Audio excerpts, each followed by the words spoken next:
I couldn't agree with you more. He says, I heard. It's really secure. I couldn't agree with you more. That's a good thing for the future. I have to be able to get him, in the first place. Brad, what is your advice? What I do is I carry these little sticks from my talk, these little thumb drives. Oh I yeah, have a couple of them. that's what saved the day today. I had some of this stuff backed up on thumb drives for this morning. So it's good. By the way, Barbara asked, and you're gonna hear this story for the 30th time. Computer broke, old computer, it might crash in the middle. If it does, I don't know what to say. But we have backup files. Let's freaking get to it, guys. Happy Martin Luther King Jr. Day. Human Rights Day. I don't celebrate that, but I celebrate MLK Day. So happy MLK Day to people. Does everything have to be renamed? Is MLK like not human rights enough?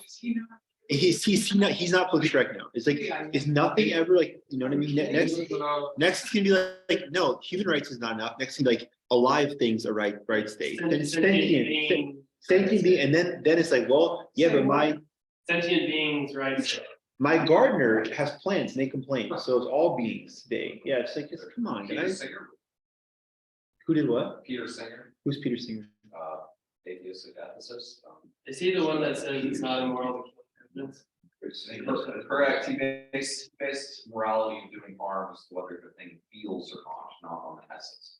So he doesn't care if it's human, he cares if it feels. I read a short story once by Orwell, and it was like the grass was crying when he was clipping it. He like tuned into a radio frequency, and he could hear like the shrubs being flipped.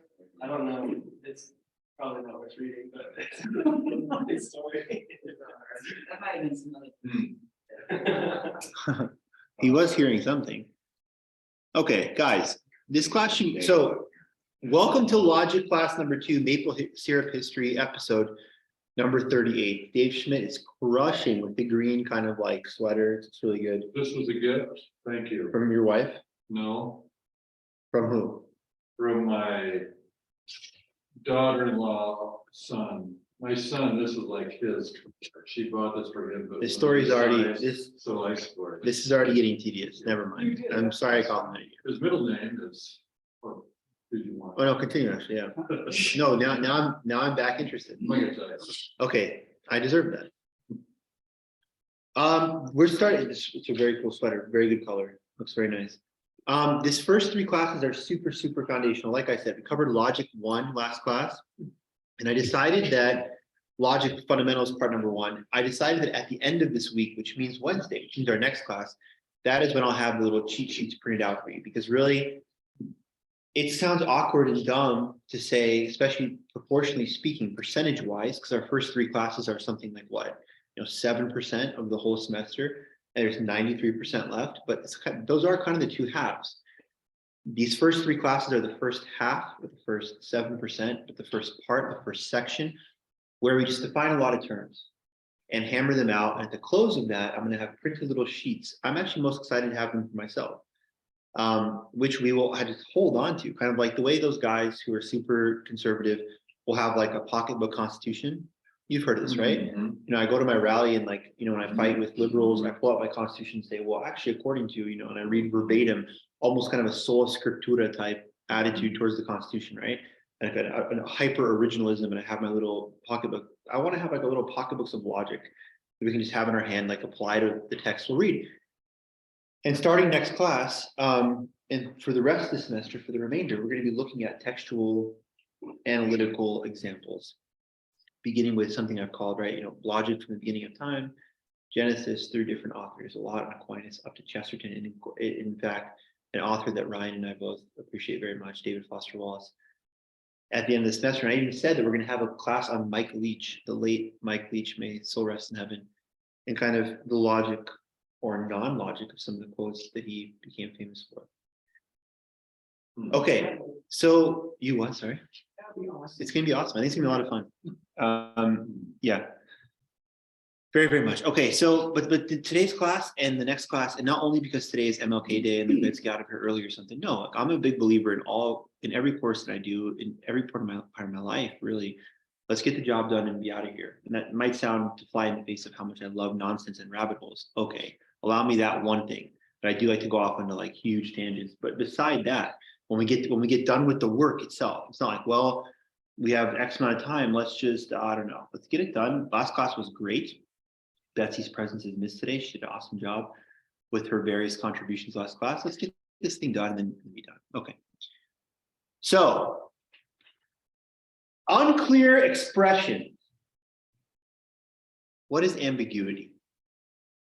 What is an ambiguous expression? Any examples? Today's class is gonna be a lot of like, sorry, if you don't like this, this is it. Like it's gonna be a lot of, oh, sorry, was that expression ambiguous, guys? What does he mean by that? Yeah, right. Okay, yeah, exactly. Come see, come sa. Yeah, c'est la vie, right? Whatever. Come to work or be your wife. Okay, Right. okay. Brad, are those the only options in your mind? It's either work or it's this, or it's this. I'm glad you spend so much time at work. What is an ambiguous expression? What is ambiguity? Okay, there's three kind of unclear expressions here to begin with. Ambiguity, vagueness, obscurity. They all seem to be kind of a similar family, right? Anyone know what obscure Changes the own. would be an example of what? Ambiguity, Sure. maybe. Okay. It's kind Yeah, I love that.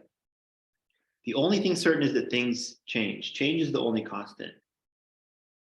Everything changes. That's an ambiguous statement. Maybe it has because it seems to be kind of a violation of a principle. You're saying everything changes, right? Therefore, you're staking out an absolutist position within relativity, right? It's like saying, the only truth is there is no truth. I think Dave's first statement is not ambiguous. The Why? second one, everything changes is. Okay, so break it apart. Why? Why do you feel that way? Change is the only constant. You ruled out the edge case. You defined the edge case and you said everything else is not that thing. Okay, so maybe being kind of very clean in terms of like making parameters for myself. But everything changes allows for both that interpretation and the idea that constant can change. Okay, It's more ambiguous. that's very good. Okay. But everything changes does not include that kind of oxymoronic contrast. It's just a statement, nothing changes. Whereas change, well, is the only. Someone look up the definition, like the Oxford English Dictionary definition of ambiguous. And tell me what it says. Because if there's one thing that's true about logic, and it's worth noting, and this might be kind of annoying or obnoxious, but logic is extremely particular about definitions.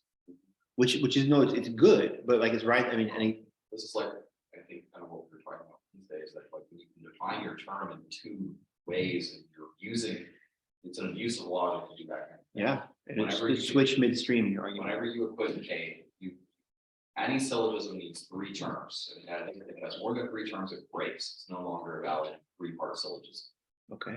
So we need an ambiguous, it's any kind of word should be defined in different ways. Bank, for instance, or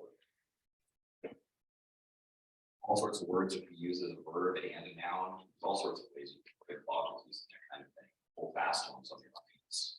Yeah, well, we're actually. I have Go a ahead. definition that, which is kind of like what you're saying, open to more than one interpretation, having a double meaning, Okay. which that surprised me. Actually. That definition. Okay, so let's make up some ambiguous statements on the fly.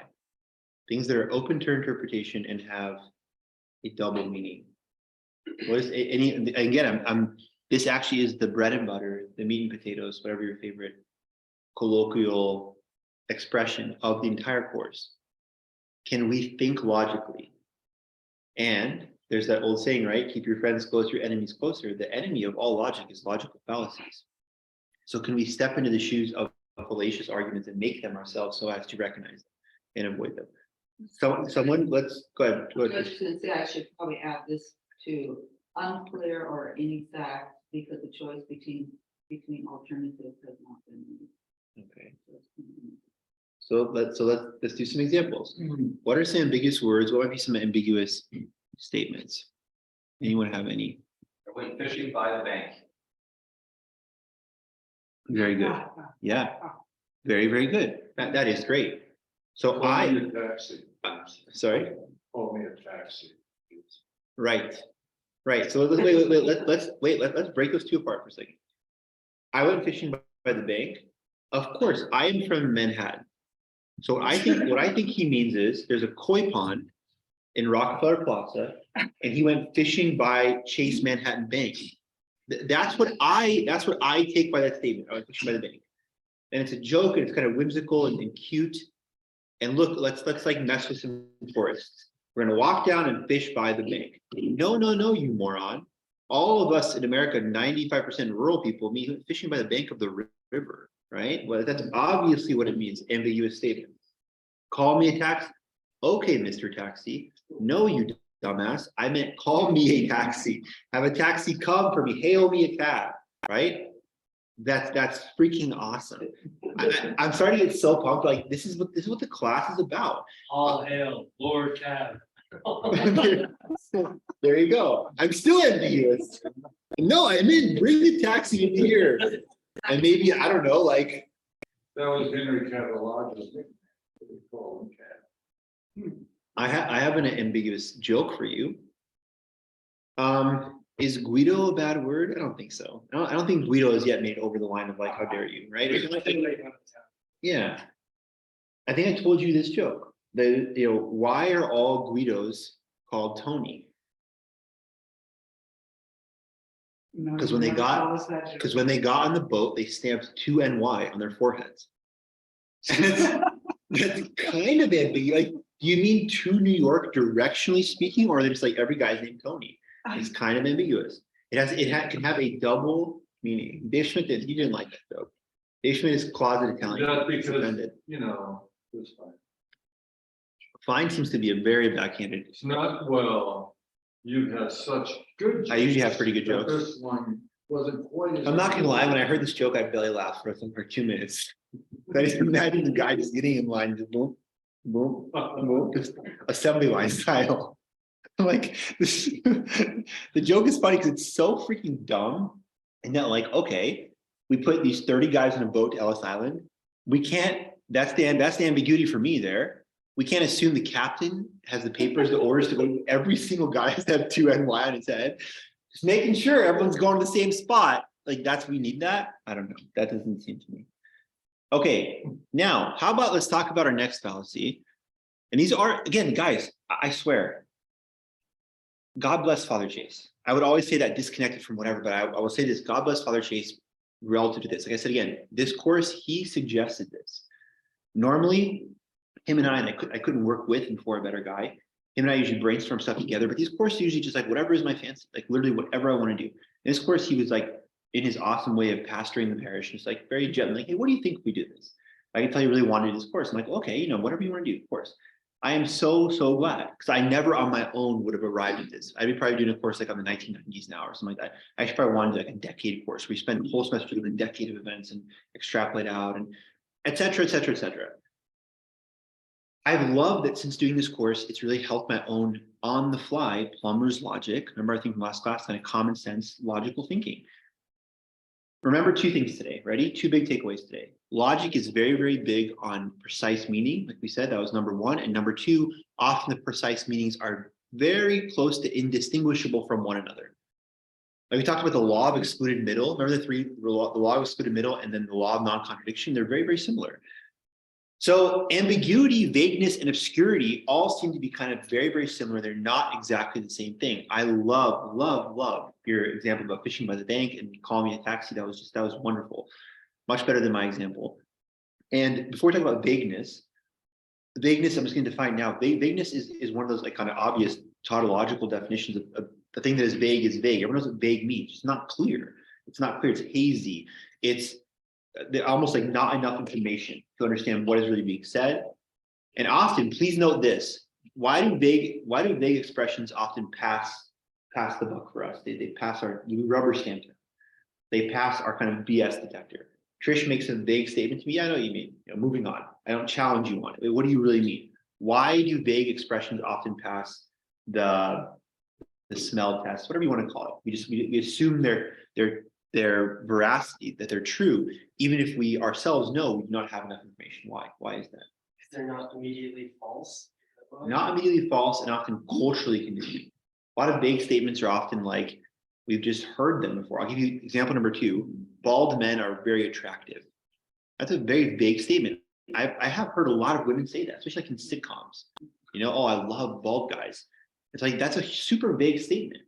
But we've heard that so many times, like, yeah, bald guys are attractive. Like maybe, and then there's 2 ways of looking at it. Maybe people started saying that because losing one's hair was a kind of crisis for a guy. You know, I don't want to go bald. So they were saying to comfort them on, no, honey, you actually look better bald, whatever. Like it was said to kind of that, or some women love bald guys. I mean, yeah, right. Like, you know, Vin Diesel or whatever.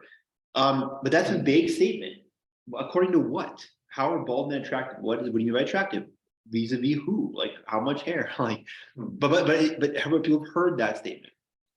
But what's vague about that? I mean. Well, to me, that's an opinion, let's talk that's a about it. statement, Yeah. you know, Well, it's- I don't what's see vague any to me? Okay. I don't know if there's anything vague. But before you answer, then tell me why it's not vague. To me, it's vague because there's absolutely no criteria here. That's what's vague to me. Okay. To me, clarity is clear criteria. Clear, you talk about syllogisms, A, B, B, you know, A, B, B, C, therefore A, C. Like this is just a statement. This is a beauty design of the beholder is like the corollary to this, and both are completely vague. Is beauty in the eye of the beholder? I mean, what according to who?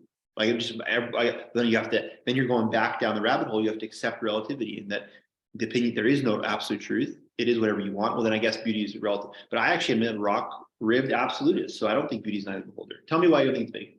Because it's an all-inclusive categorical statement. It's like, it's a false premise, because I'm sure we could all, and each one of us, even those of us who might like bald men, can go find a bald man which we find unattractive.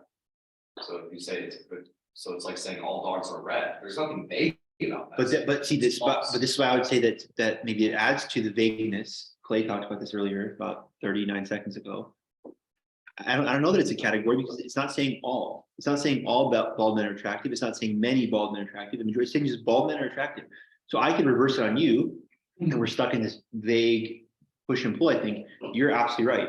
We could find some really ugly bald dudes, but I'm like, we can find some great looking bald guys. I can probably open an Italian Dolce & Gabbana magazine and find like an Italian model who's bald and like objectively attractive that we'd all say. So there you go, bald men are attractive. That's correct. Well, actually, it's false.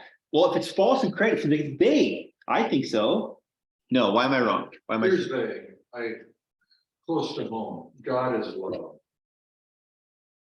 I mean, it's something we Okay. all agree with, we've Yeah. heard a million times, but let's back up a minute. Well, also, you're right. You know? That's very good. What are some subcategories of love? Right? I don't know why agape love is so beautiful. That term annoys me because it's always used by cheesy kind of Catholic authors. Side point. Oh, you need to tap into the agape. It's like these guys like selling some kind of like agave cacti, you know, wheatgrass milkshake. That little shot next to pizza. Yeah, exactly. Agape love. Just shut up. Just shut up. You know, like I know the most annoying thing actually of all time, the most effing annoying thing of all time. People are like, do you know that to repent means just to turn around? The Greek word is metanoia. Shut up. Like, can you write metanoia in Greek letters now? If not, like punch yourself in the face. I hate that. Like, you know how much I love languages. And you know yourself that I try a lot of languages and suck at a lot of them. Like I'm like, oh, I'm so great. Like I am the worst. I'm just saying, like, don't pretend like, oh, you speak classic Greek because you know the metanoia and you know, blah, blah, blah, like 3 words. Shut up. Anyway, really, I hate that. But anyways, subcategories in love, right? I think I have all, maybe I'll have all of them. Agape, right? Is that ultimate love, that divine love. Philadelphia, right? The philos, brotherly love, city of brotherly love. Eros, between a man and woman, the erotic love. I think one more too. Is there one more? There's philos, eros, agape, and there's one more. Maybe so. Isn't there the love between parent and child? Yeah, exactly. And I don't know, filial love or something like that. Maybe Yeah. it could be. Yeah. Well, anyways, okay. Go ahead. I'm just trying to think what it is. I think it might be, I think it's more based on love. Okay, whatever. Yeah. But I was thinking about statements like, is it ambiguous to say God is love? Well, yeah, to a certain extent, because like our translations, you know, I don't know, I can't remember, I don't know if it's Greek, but in Latin, it's Deus caritas est, very easy. But caritas don't have the sense of amore or anything. that No, much love. charity, In exactly, right. English, we have this weird thing where love can be used for product love, but it can also be used for. And in earlier translations, John, First John, we get God is charity, not God is love. Yeah. Yeah, faith, hope, and charity. Right. There used to be always the three theological virtues answering that way. So now it's been changed somehow. I mean, the same meaning, but to just faith, hope, and love, right? Okay. Yeah, I agree with you. I want to say I agree with you. I'm not, you guys know I have no problem, especially criticizing myself or any of you people who make a lot of bad comments often. That's great. That's correct. That's absolutely correct. God is love is a big statement. I absolutely believe that. And it says that clearly in the common sense interpretation of biblical scripture reading. It says that in John's letters in the New Testament, right? John, the three letters of John, right, at the end of the New Testament, talk about love the entire time. And of course, right, the beautiful fourth gospel. About the love of God. And if you love me, you'll keep my commandments, right? But what do you mean by love though? Because that in that kind of like tripartite and maybe four-part kind of breakdown is the love of God. And we believe, of course, it's a fatherly love, and it's being adopted children of God through baptism. Christ as our brother, as our Lord. But even right there, God is Father, Son, Holy Spirit, consubstantial, one God, three persons, and yet the love is, you could say, even different between the fatherly love of God, the Father towards all of us, and the brotherly love of Christ. And some saints like Teresa of Avila, this is me being metanoia right now, like, ooh, metanoia. Like, I've never read a word that Teresa of Avila ever wrote, ever. I'm not saying I'm proud of that. I'm saying I'm like, oh, when I was deep in Teresa of Avila's works, I've never read a single word she ever wrote, ever. Just hearing stories about her, about she wrote like a lot of like erotic stuff, right? About like, her relationship with God, like that when people talk about like, and I say that with all purity and chastity. People talk about like the union with God in heaven being like a beyond sexual union, which is the ultimate answer. Like, how can priests and nuns be celibate? Don't they know what they're missing? And guys are like, no, that heavenly love, that piercing fulfillment is like beyond sexual. And so it's like, okay, well then that's another type of love, that union with God, that perfect soul unity, you could say. If in fact the sexual love between a man and a woman, husband and wife, is soulmate, the souls like meld together, well then that's not. So that is a vague statement.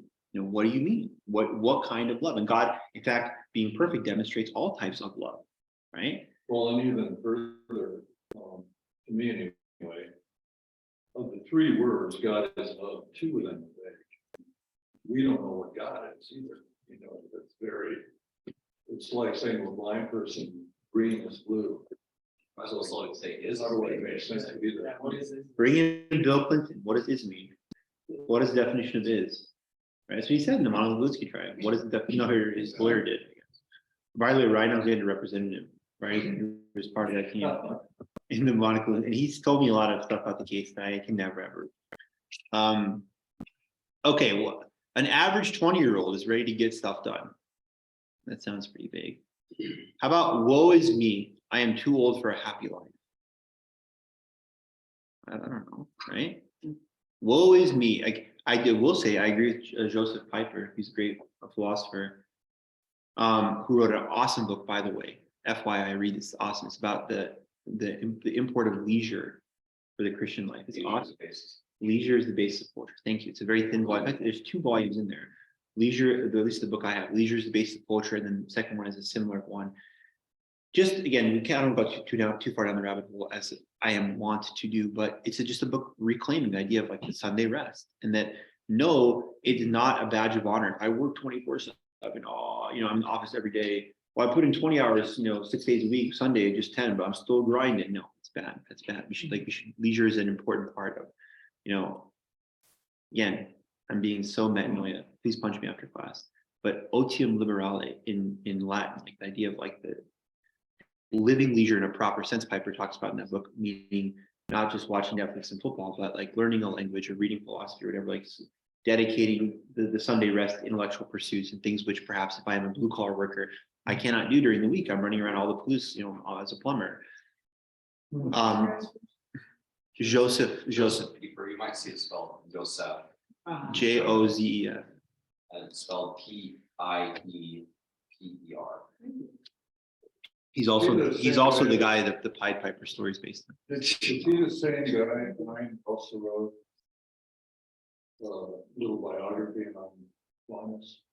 He might be, I believe he was a Thomistic philosopher, but I think his two works I know are Leisure the Basic Culture, which is very good, if you require reading. Yeah, it's amazing. Every American Catholic, because it's American Catholics don't understand.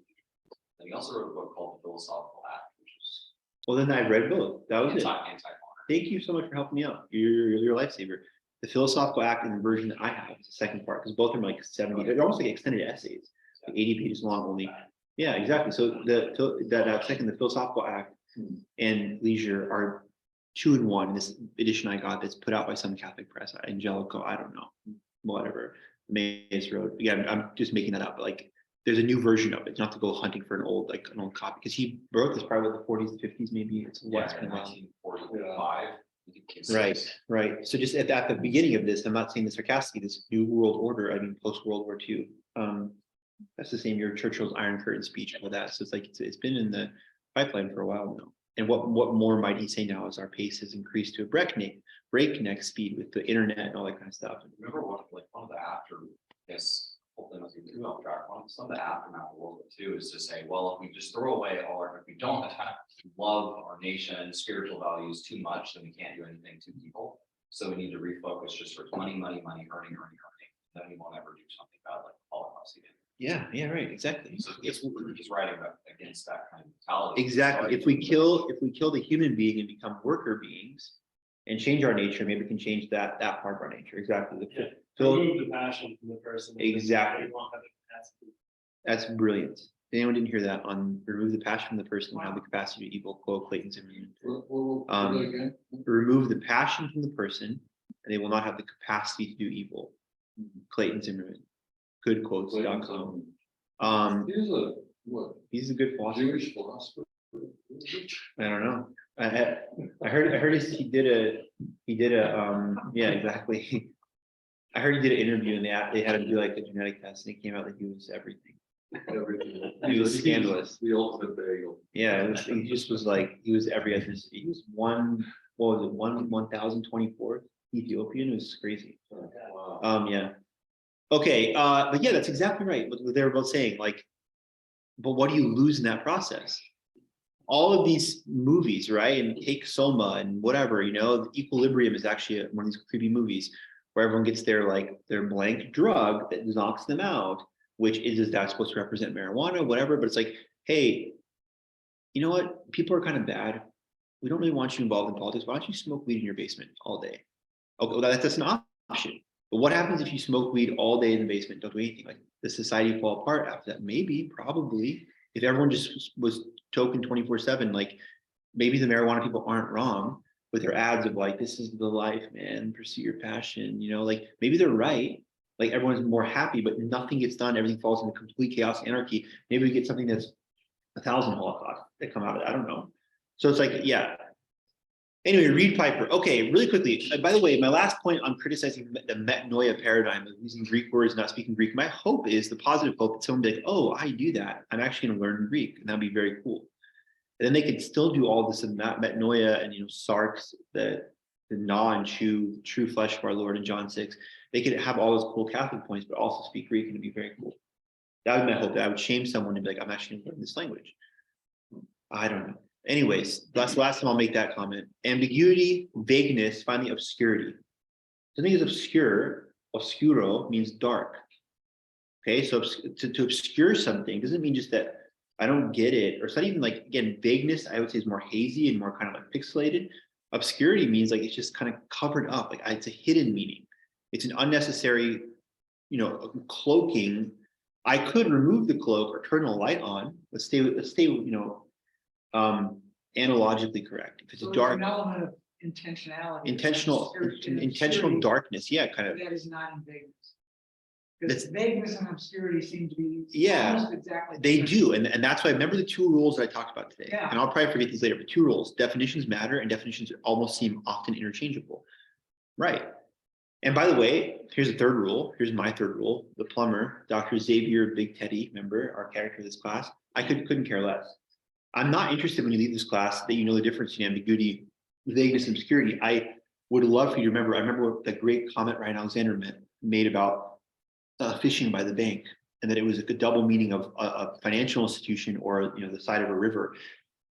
And that oh, I'm going to now be aware, attuned, have this kind of radar in conversation, in live conversation with people are there. That seems like they're being, I don't know if what she's saying is obscure or vague, but it's one of the, or it's ambiguous. It's one of those things though. And but before I would have just accepted what they were saying, you know, but now I kind of like, you know, when they said they feel like that, you know, when they said, you know, I got to go take some medicine, I have a train in my head. I was wondering if I should call for a CAT scan and see if a toy train got stuck in their head. Or do they just mean like, I feel like, you know, like, right? So to apply in real life, by the way, that would be hilarious. We should do a skit, Saturday Night Live style, where someone's like, I got a just train track in my head. Everyone can't solve the case. Everyone's like, get no medicine working. It turns out they actually have a train on the head. And the funniest, most awkward thing is they have Clay can be the character, it'd be someone wearing a hat. They have a train on underneath their hat, and it's just like on, like Energizer Bunny style. It's running, it's just kind of annoying his head. He's like, and he's like, no, you morons. I said I had a train on my head. And the skit is over. From the owner, get sorry.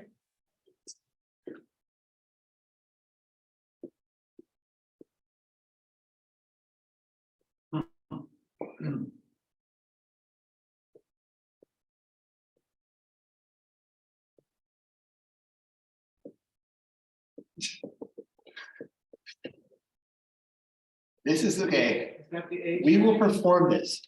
Okay, Barb Aston, I don't know if you can see that, says train on head skit. The audience will be here the whole time, 98% of the show will be thinking it's a medical condition. I have a train in my head, I have a migraine, I didn't sleep well, I'm hungover.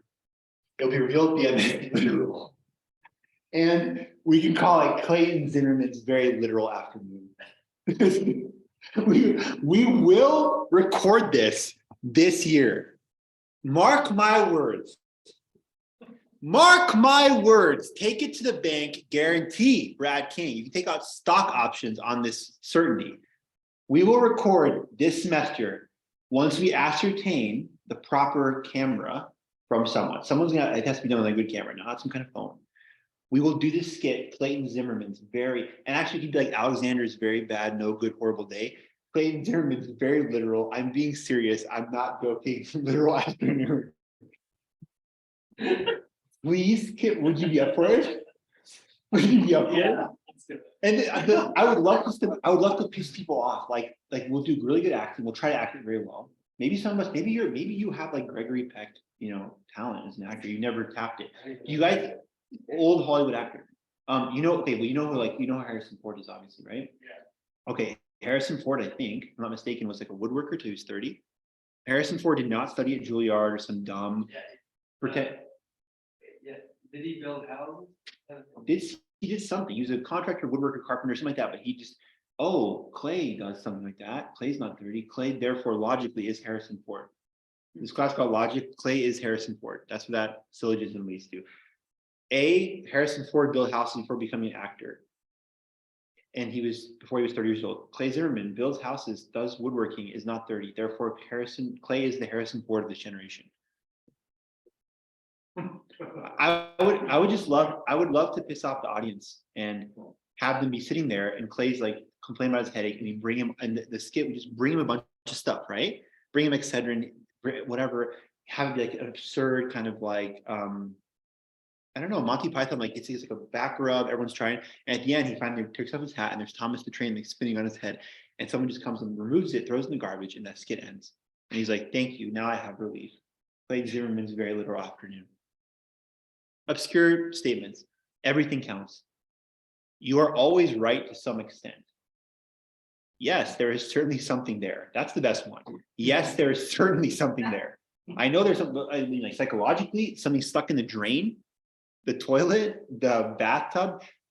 There's something between them, between Alice and Anthony, like this couple, like there's something certainly there. Well, what is it though? Between Anthony and Alice, there's some serious contempt there. There's some love. There's some physical attraction. There's some nagging that Alice does to Anthony. Anthony doesn't put his socks away. I don't know. There's something certainly there. A lot's being obscured. We need more. I would say obscurity is a lot, begs for obscurity always begs for more information. Kind of like our next term, fourth term, we covered 3 things so far today: ambiguity, vagueness, obscurity, incompleteness. Incompleteness. This is very similar to obscurity in that it begs for more information. Obscurity, however, though, proposes to you in this sentence or the idea given that it's complete, but there's something covered. Here it just kind of shuts off. Let's go get beers afterwards. After what? Exactly. After what? Hey, you guys want to go get? You guys want to go get some beers afterwards? Like after this class, and, you know, after mass today, after the work day's over at 5. I mean, there's a lot incomplete there. Good. Everyone is happy. Might be able to, however. Yeah. However, what? Well, why would you might? What? Let's go after we do it. We grew up with. Let's the go where expression- after we do what? But We grew up with the expression, let's say you go to the fridge for some milk or whatever. There's none there, and hey, where's the milk? Oh, it's all. yeah. You, I grew up in that. Milk, what? It's all. There any milk? No. Instead of saying gone, you just let them.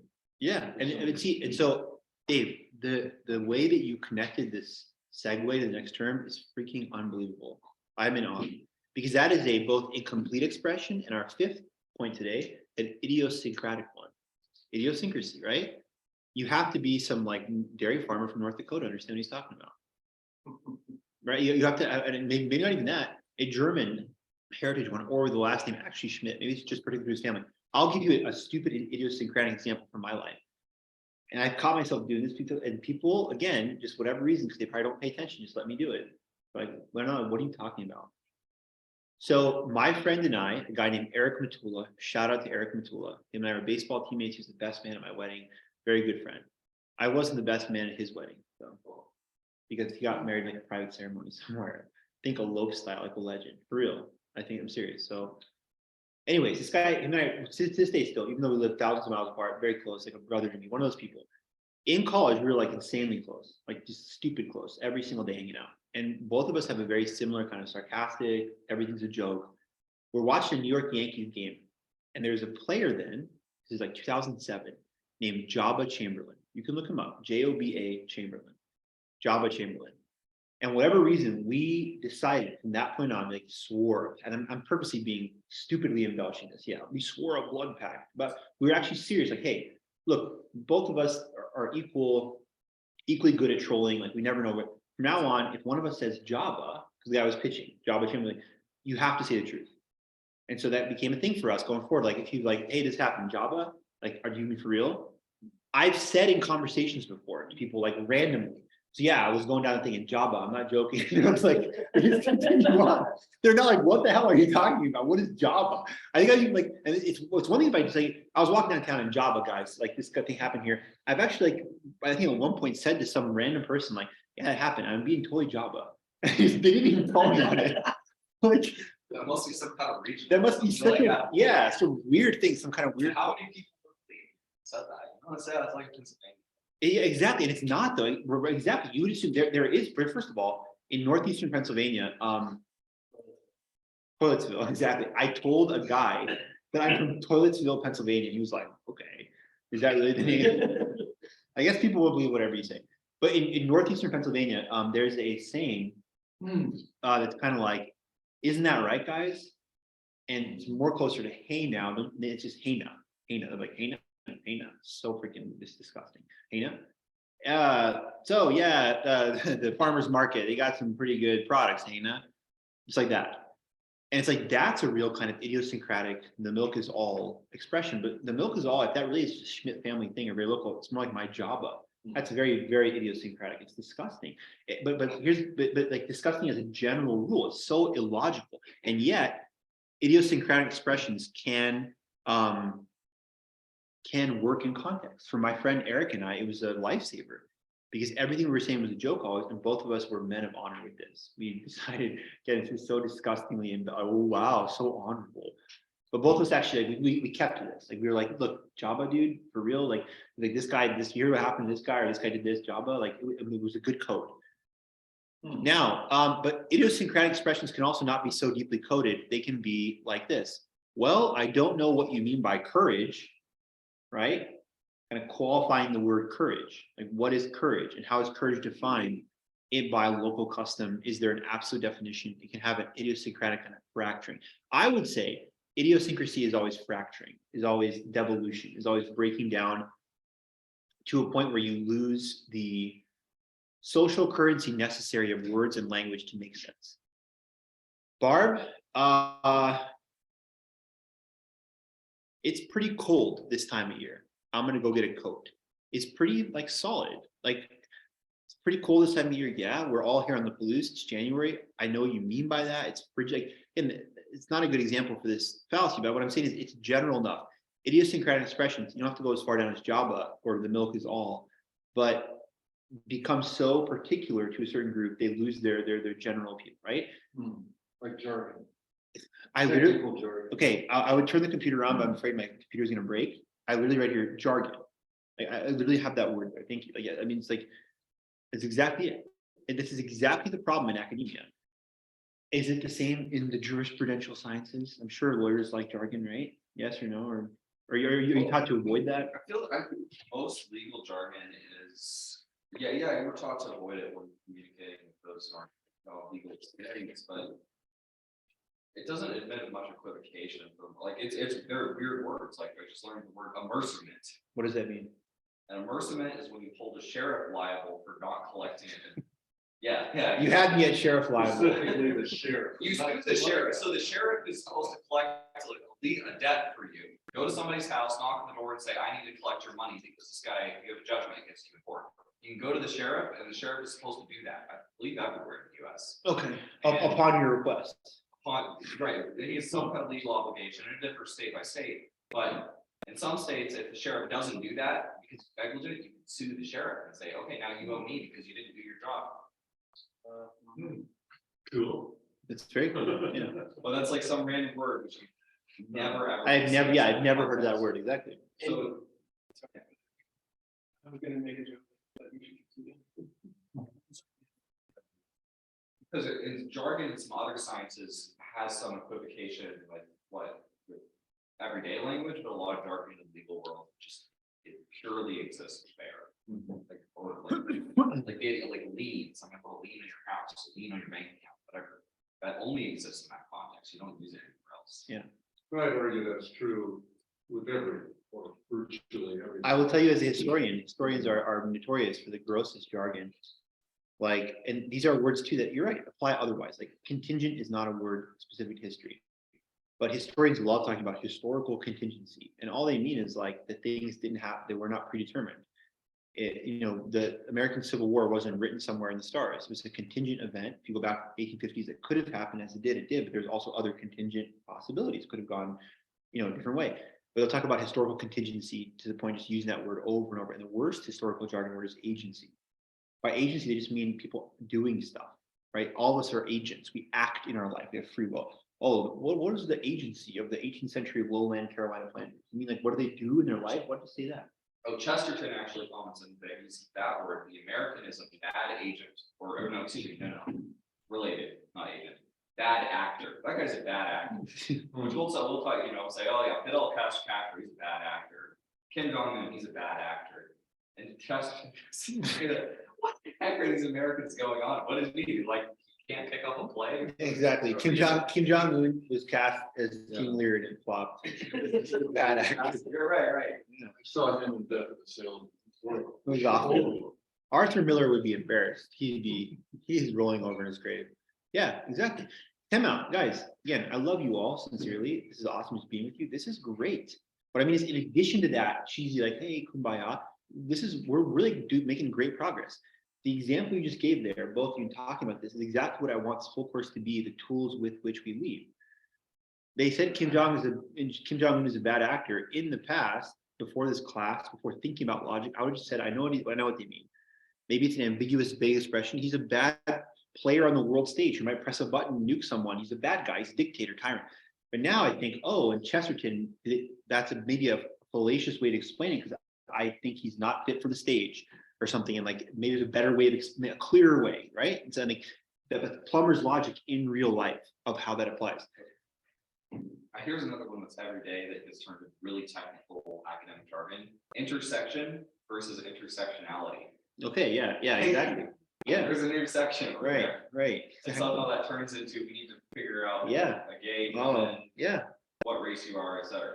That's exactly correct. And it's like, I know what they mean by that. If I'm in a symposium on intersectionality, I'm understanding it's multiple identities that converge at a certain point and crisscross and whatever, but it's like, exactly, is that we like jargon too works on a lot of assumptions. And jargon is kind of like entering a secret society. I realize that.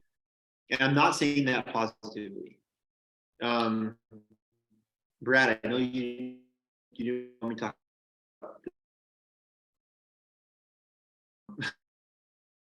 I know you told me never repeat what we talk about in our meetings, but just Brad was saying that in our secret society, you have to have certain code words to enter the society.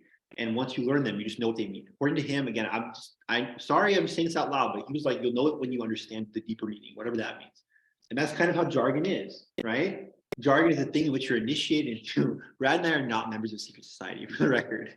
I'm not getting enough laughs. I think you're thinking we're actually part of a secret. We're not. Brad King is an amazing man who I have the highest respect for. We're not members of the secret society, just FYI. I'll go to you in 1 second, I swear. If you lose your train of thought, I'll be personally offended.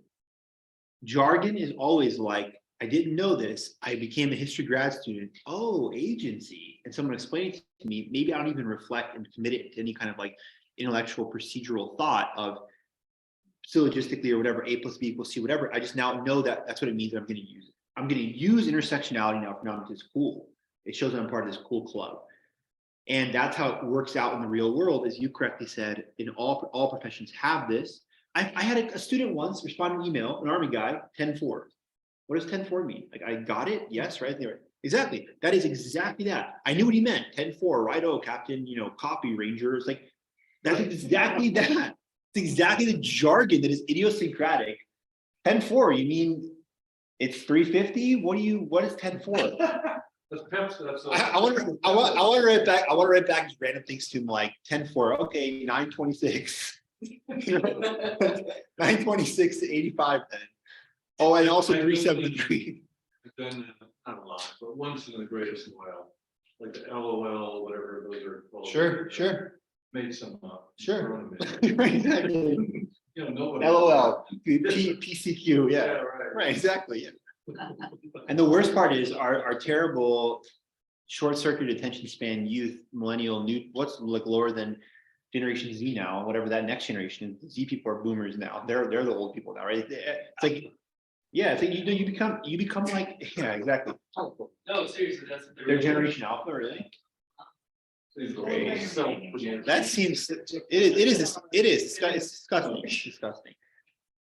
Okay, anyways, okay, guys, moving on. I thought we were gonna be done early today, but you guys are so smart. The conversation's so good. It's like, So, whatever. so tell me before you move on, so we've got these 4 terms. And as you introduced, admittedly, they're all kind of similar. Mhm. How does this come to play, or look at logic? And I already told you, so clarify versus. just yeah. further Oh, no. confuse. And by the way, before we move on, I promise you, I want to come to your point. So don't forget your train of thoughts. You will have the last word before we move on. I told you, in this whole class, my singular dream, all cheesiness aside, is that we have a great natural plumber's logic radar towards all we read, speak, say, encounter of is that logical or not? Does it have ultimate common sense? So you use the terms as you want. Last class, we had a bunch of really good terms. We covered like 15 terms. This class, we're already at number 6. We'll have like 30 things. I am not at all assuming, nor do I think it's desirable that we have a Rolodex of these terms that do the hair splitting you're talking about. If you understand, like I said earlier, first 3 terms, ambiguity, vagueness, and obscurity, they are, in my mind, the plumber's logic, all very similar. They're a set of triplet, sisters. And they're the same family. What I'm more interested in is not that you know the exact differences between the 3, but that you can identify any of those happening in a conversation with your aunt or something, right? Or whatever. Person's like, oh yeah, so when we were in Dakota, we did blank, blank, blank. You can identify there's something fallacious in that statement. Not even to call the person on it, but even like for the purpose of the clarity and discussion, as Socrates would do. Like, if you basically, what do you actually mean by that? It's really cool. That's very interesting. What do you mean by blank?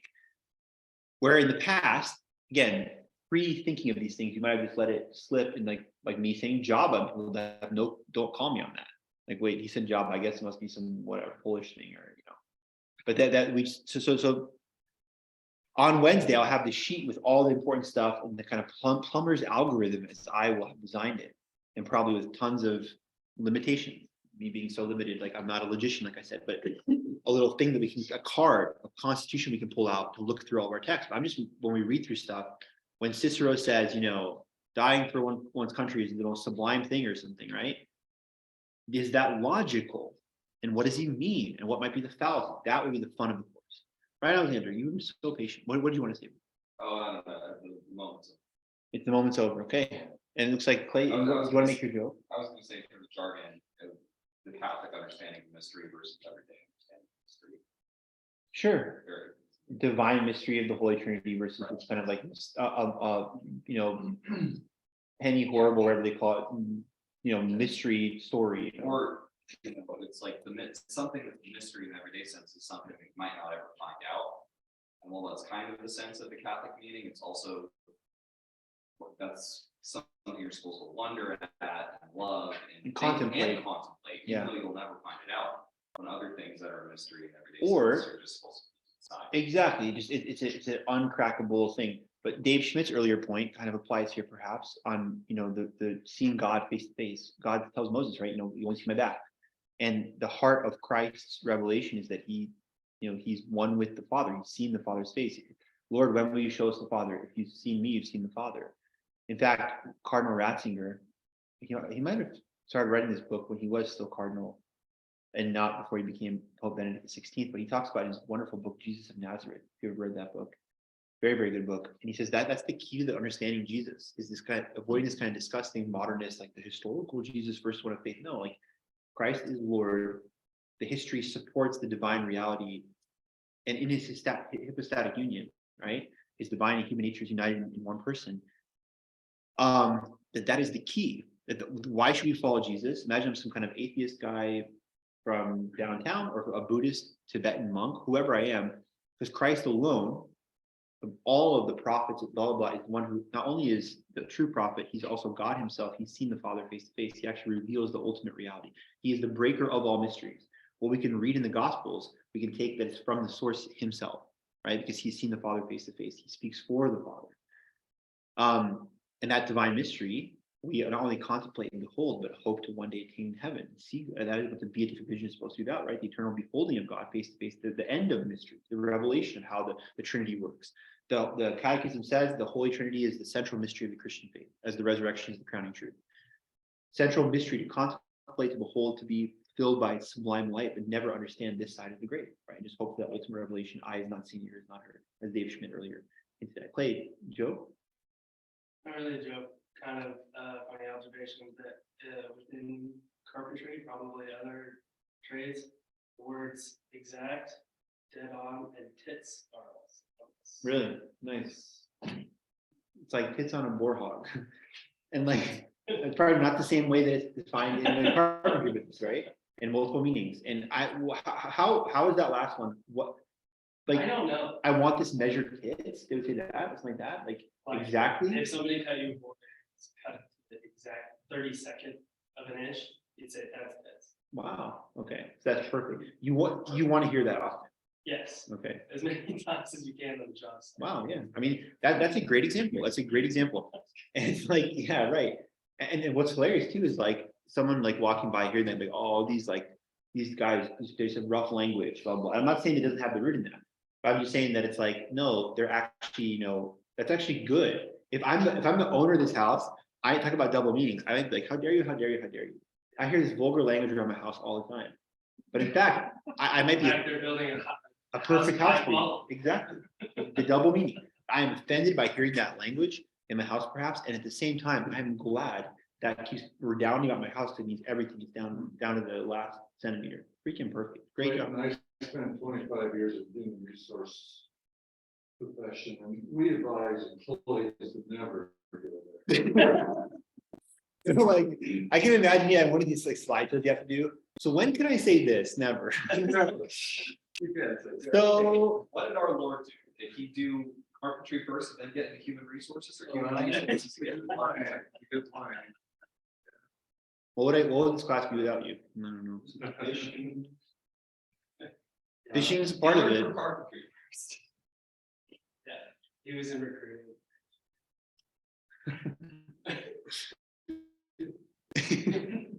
Enrollment, yeah, enrollment in human services.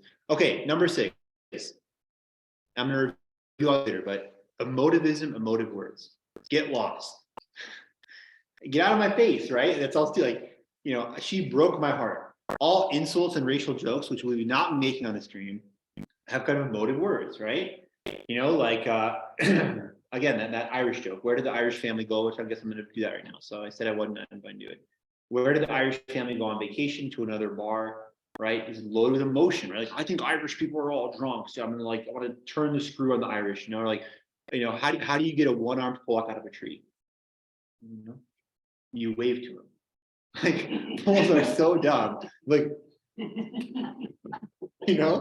it's like building on that emotion. It's like again, all types. I say this like I'm not saying this to be PC. I'm being serious. Like all true racism and stuff, I think is horrible and awful. It's a sin.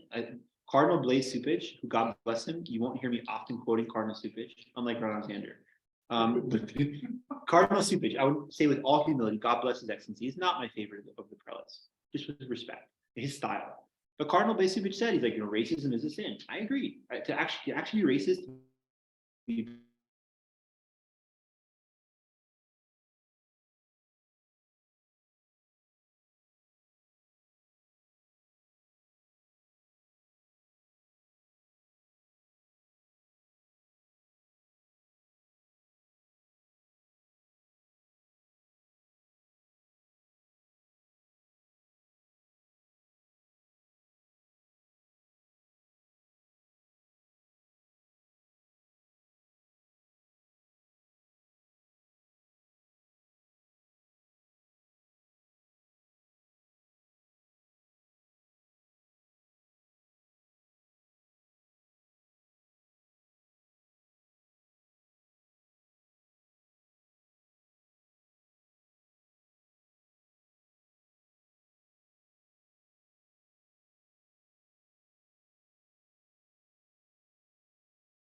Are you in yet or not? Okay. Hold on a second, wait, so. Today's class, that's Johnson, hello. Today's class has been so rich, thanks to you all. I sincerely mean that. I think we've covered a lot. In fact, the first two classes really covered a lot of maple syrup. Let me recap, and then let me talk about what's coming next class. We had today, and hello Betsy again, hello Barb, Aston on chat. We had examples of logical fallacies. I talked about the two rules being that logic as a discipline is based upon precise definitions. And these definitions we talked about Barb in class, not Barb on Zoom. We talked about these often are almost indistinguishable from one another, but this class being run by Plummer's logic, I'm not so much interested in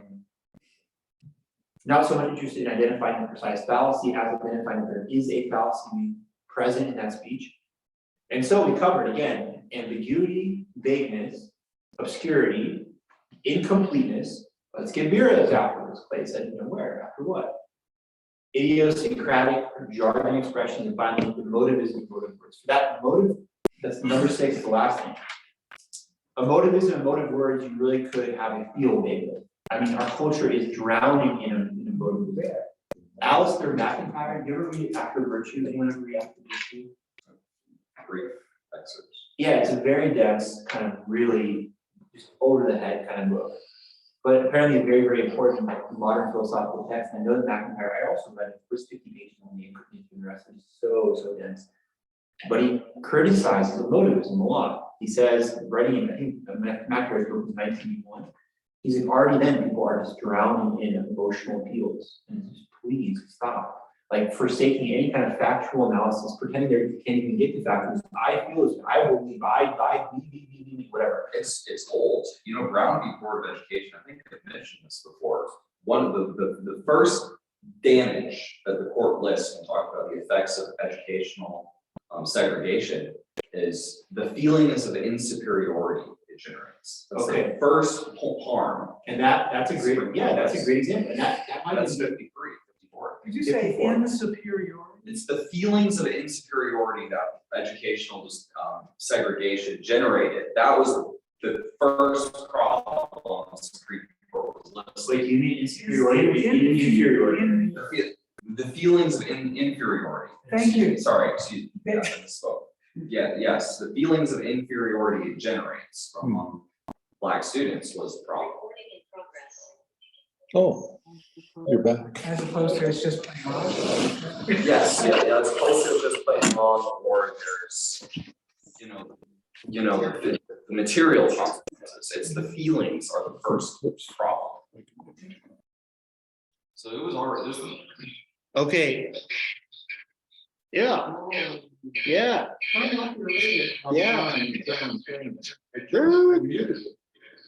Oh.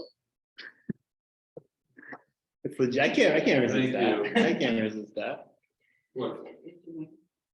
Okay, I don't know. It says it's recording again. Guys, we got cut off in the middle of a German joke. So anyone watching on Maple Syrup History later on, this would be a 2-part upload if my computer ever decides to work, which might not, they all might, I don't know. Is everyone getting hacked? Is this a thing? I don't know. For the stream now, part two, episode 2, let me recap what we covered once more for the recording later. We talked about 6 unclear expressions today: ambiguity, vagueness, obscurity, incompleteness, idiosyncrasy, jargon, emotivism, motive words. What is our coming out our next class? Next class is our last part of this first section. Remember, the first 3 classes are fundamentals.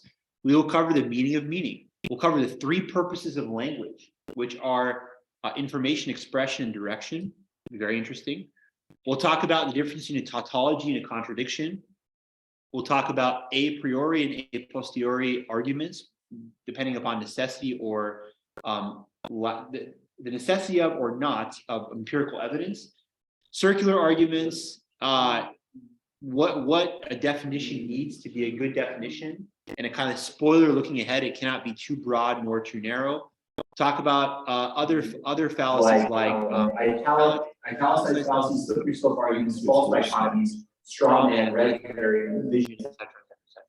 And then our final section will be about different ignorant appeals or fallacies in appeal, whether it's to ignorance itself or to inappropriate authority or to the masses, the crowd, stirring up the crowd, whatever it may be. So I'm about to sign off, but just really quickly, I do very much love recaps. Forgive me, it makes me repetitive, but I think it's good. Last class, you can see maple syrup number 1 of the semester. We opened up the jar very nicely and introduced ourselves. Today covered 6 parts and had really good discussion, which I think all that was recorded in the previous segment before it crashed.